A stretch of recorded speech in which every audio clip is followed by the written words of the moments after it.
Bismillahirrahmanirrahim. Rabbi shrah li sadri wa yassir li amri wahlul 'uqdatam min lisani yafqahu qawli. Assalamualaikum warahmatullahi wabarakatuh.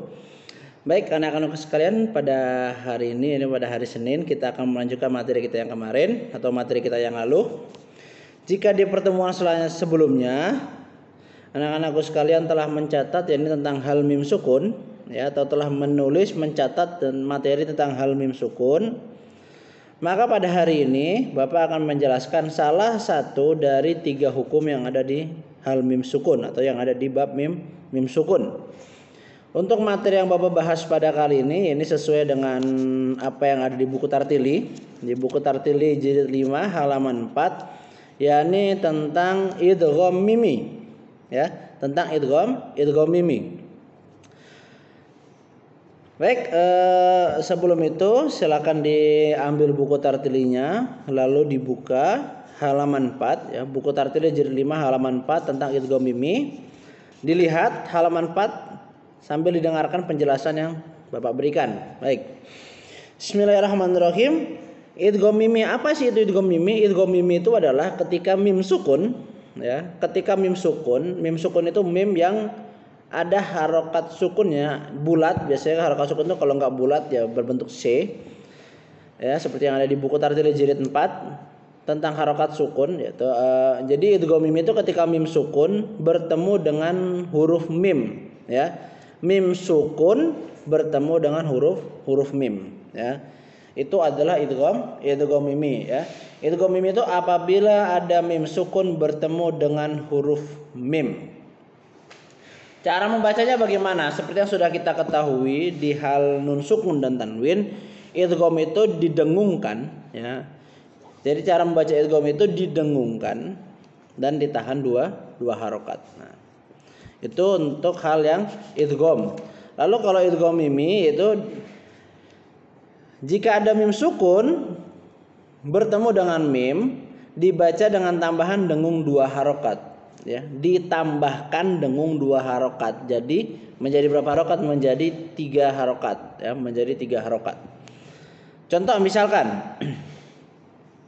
wa ma lahum minallah ya, wa ma lahum minallah, dengungnya di mana? Hummi ditahan 3 harokat.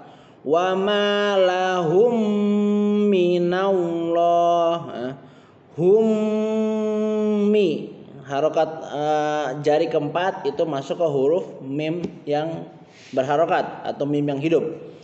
Contoh misalkan langsung saja ke Tartili jilid 4 Tartili jilid 5 halaman 4 ya, di halaman pertama bisa dilihat afara'aitum ma tumnuna ya.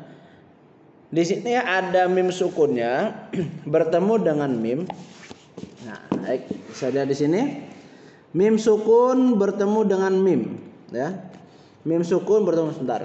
Bapak ambilkan pulpen dulu supaya lebih mudah. Oke. Baik, tekan di sini. Di sini ada mim sukun ya. Mim ini berharokat sukun. Lalu mim di sini hidup berharokat fathah. Pak, tapi kan ada tasdidnya. Salah satu ciri idgham jika kita lihat di bab nun sukun dan tanwin, huruf yang diidghamkan itu pasti ada tasdidnya ya. Idgham bi gunnah lebih spesifik lagi, lebih ringkas lagi. Idgham bi gunnah itu pasti, atau idgham yang dengan hukum idgham yang dibaca dengan gunnah pasti bertasdid ya. Hurufnya pasti bertasdid. Ada ya, nun, mim dan waw ya. Itu pasti bertasdid. Lalu yang bila gunnah juga pasti bertasdid, lam dan ro. Hanya yang satu dengan dengung, yang satu tidak dengan dengung. Itu untuk yang di hal nun sukun dan tanwin. Nah, untuk yang di mim sukun ya.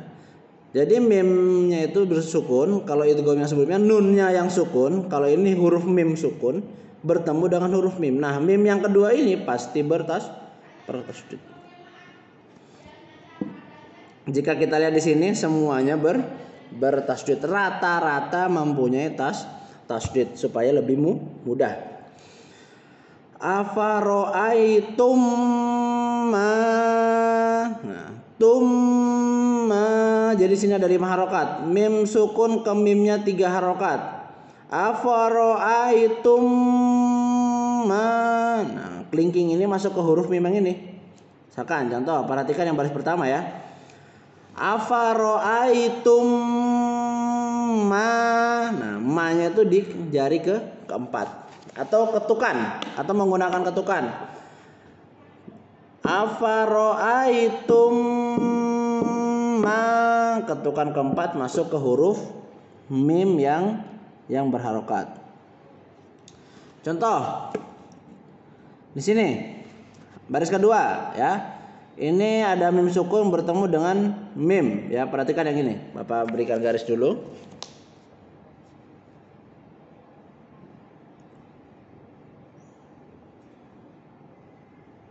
Nah, satu lagi. Kita ambil contoh 3 baris saja. Nah, perhatikan ini yang ada garisnya.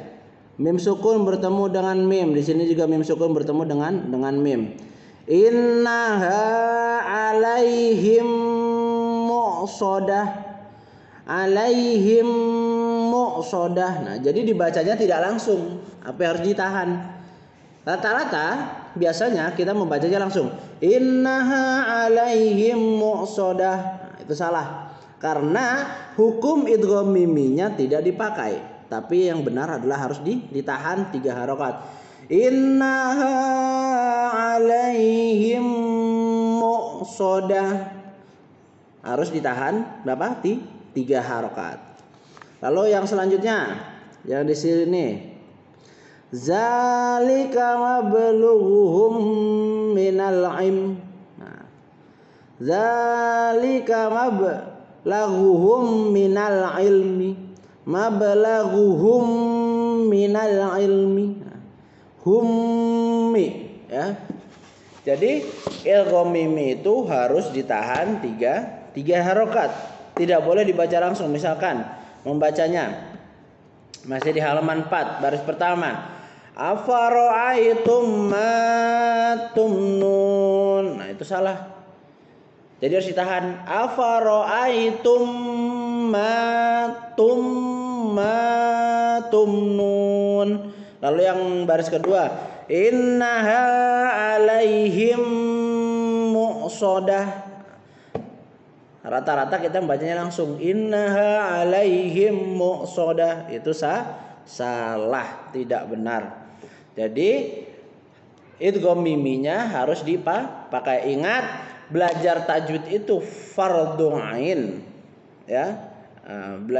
Fardu kifayah. Belajarnya itu fardu kifayah tapi makanya wajib. Jadi jika kita sudah mengetahui hukum tajwidnya maka harus dipakai. Jika tidak dipakai maka bacaan Quran kita salah dan kita mendapatkan dosa. Harus dipakai tajwidnya. Jadi setelah Bapak jelaskan tentang hal mim sukun atau tentang idgham mimi ya, pada kali ini tentang idgham mimi, maka besok ketika ada membaca Quran ada mim sukun bertemu dengan mim harus dipakai hukum idgham miminya, yaitu ditahan sebanyak 3 harokat. Innaha alaihim mu'sodah. Ada jeda sebanyak 3 harokat. Alaihim mu-nya ini di keempat. Himmu. Tuh ya. Baik, mungkin itu saja untuk penjelasan hari ini tentang idgham mimi ya. Jika kita lihat di catatan kemarin yang sudah dituliskan oleh anak-anakku sekalian, di hal mim sukun yang nomor 2 itu ada 2 hukum, ada idgham mimi dan ada idgham mutamatsilain. Baik, akan Bapak jelaskan sedikit tentang idgham mutamatsilain. Idgham mutamatsilain itu adalah apabila ada mim sukun bertemu dengan salah satu huruf yang 26, yakni huruf hijaiyah kecuali huruf mim dan huruf ba. Jadi kalau ada mim sukun bertemu dengan seluruh huruf hijaiyah dari mulai alif sampai ya kecuali 2 huruf yaitu huruf mim dan huruf ba, karena huruf mim itu sudah dipakai oleh idgham mimi, lalu huruf ba sudah dipakai oleh ikhfa syafawi. Nah, maka hukumnya adalah idgham mutamatsilain. Bacanya gimana? Ya harus dengung. Harus dengung. Baik, itu tentang idgham mutamatsilain. Nanti jika ada waktu di pertemuan selanjutnya akan Bapak bahas apabila ada materinya juga, jadi pas sesuai dengan materinya. Jika tidak nanti akan Bapak bahas lebih lanjut di pertemuan selanjutnya insyaallah. Baik, jadi Bapak ulang sedikit lagi. Ingat, apabila ada mim sukun bertemu dengan mim maka hukum bacaannya adalah idgham mimi. Cara membacanya adalah harus ditahan dengan dengung, ya, ditahan dan ditambah dengan dengung sebanyak 2 harokat. Jadi ada 3 harokat. Mimnya sendiri 1 harokat karena tasdid. Ingat, huruf tasdid ditahan sebanyak 1 harokat. Ditambah dengan dengungnya 2 harokat, jadi ada 3 harokat. Baik, mungkin itu saja yang dapat Bapak sampaikan pada pertemuan kali ini. Syukron ala timamikum ma'ana jahala kulli umurikum. Semoga selalu diberikan kemudahan oleh Allah Subhanahu wa taala dalam belajar, terutama dalam mempelajari Al-Qur'an. Wassalamualaikum warahmatullahi wabarakatuh.